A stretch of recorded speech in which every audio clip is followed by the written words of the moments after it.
Baruch atah Adonai Eloheinu melech haolam, she'akol niyeh bidvaro.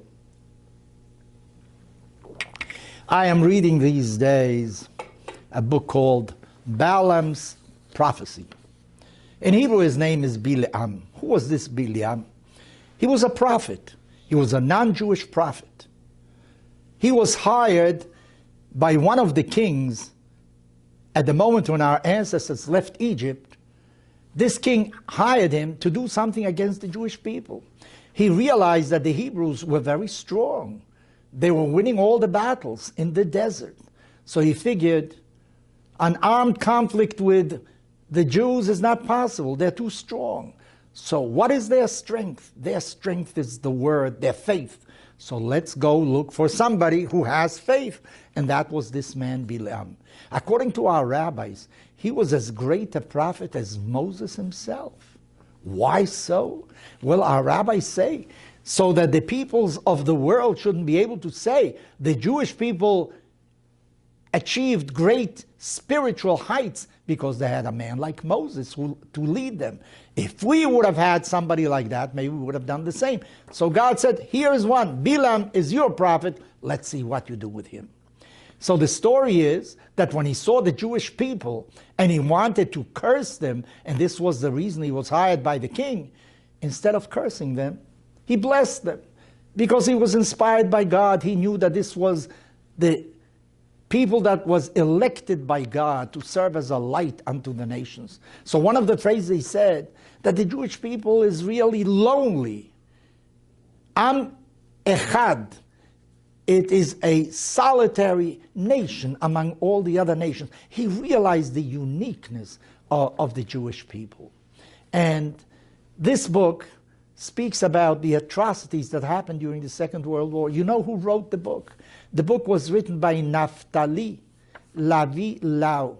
He was a consul general of Israel in New York, and I met him then years ago. A brother of Israel Meir Lau, the former chief rabbi of Israel, right now the chief rabbi of Tel Aviv, once again. And he tells the story of what happened in his town in Poland when the Nazis came. How helpless the people were. His father was the rabbi of the city. How he was humiliated. How everybody felt without any strength to do something against the Nazis. It is so painful to read the book. I cannot read it continuously. I have to read a few pages at a time because it affects me emotionally. Fortunately, this was destiny. Our immediate family saved itself from the Second World War. But I've read about it, and I try to place myself in that situation, and I really can't take it emotionally. I remember reading about it, and you must have also read about it.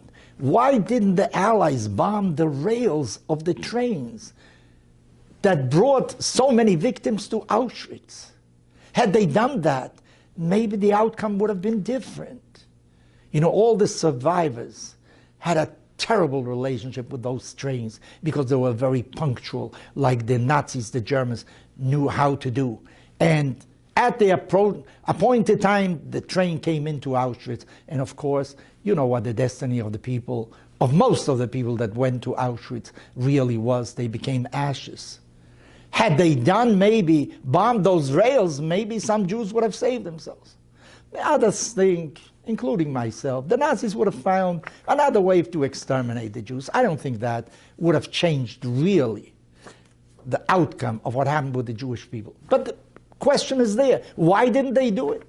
Well, the reply is because they had other necessities, other priorities. They had to win a war. They couldn't deviate resources from fighting the Nazis to bomb rails. They had to make sure that they win the war.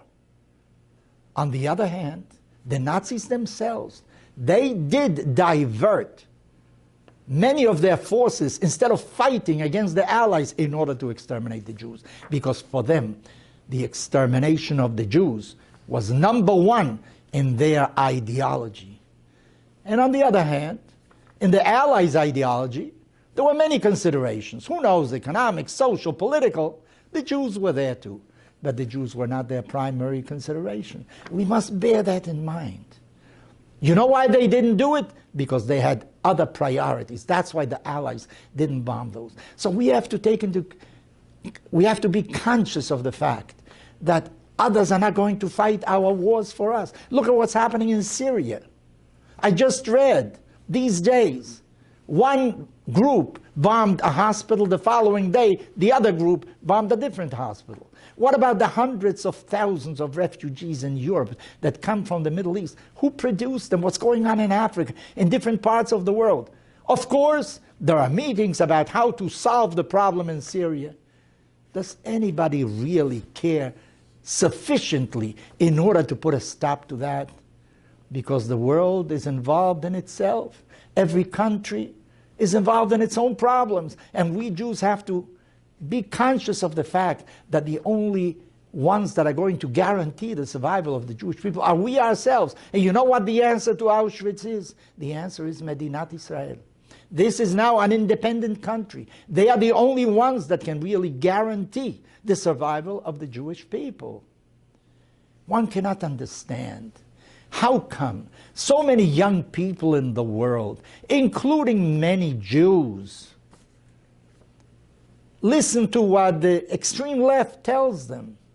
Everything is against Israel. You can have thousands of people dying every day, but if Israel puts up a new apartment someplace, that is the biggest problem in the world. How come they don't take the real meaning into their inner self to know what's going on in the world?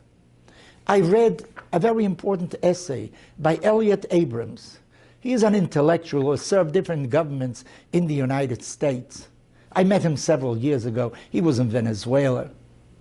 Elliot Abrams just wrote, and he said something that just struck me very much. He said that children of mixed marriages don't have the same sentiment toward Medinat Israel.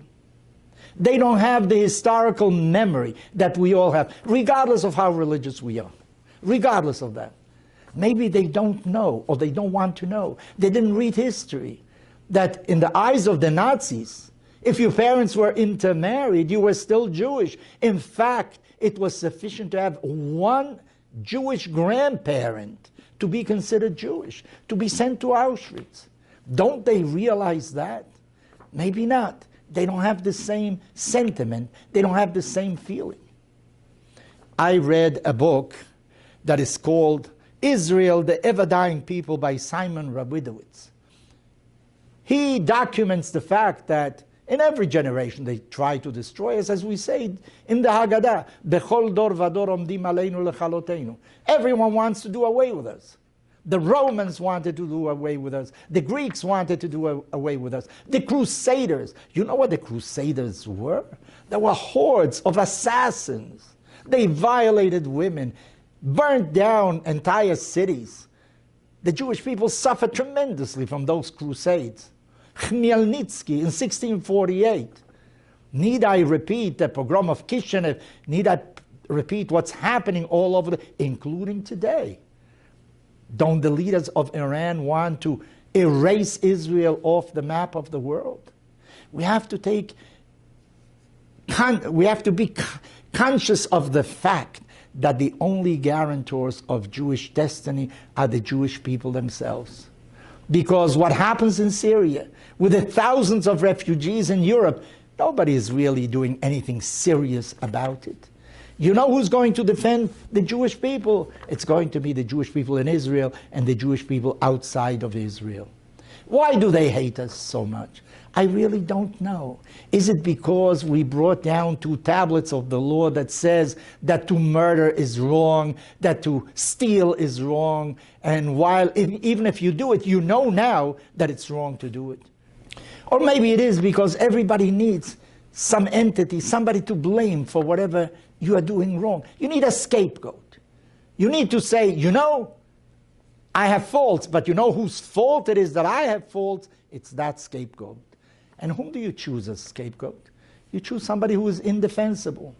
Golda Meir once remarked, I remember, everybody in the United Nations has friends, has relatives. The Arabs, there's a block of Arab countries. The European continent, the West, the African continent, it's only the Jewish people that are all alone. We have no relatives. We have no friends in the United Nations, really. We are all alone there. But we are not all alone. We are with the Jewish people that are throughout the world. Let us remember that we are the real guarantors of the survival of the Jewish people.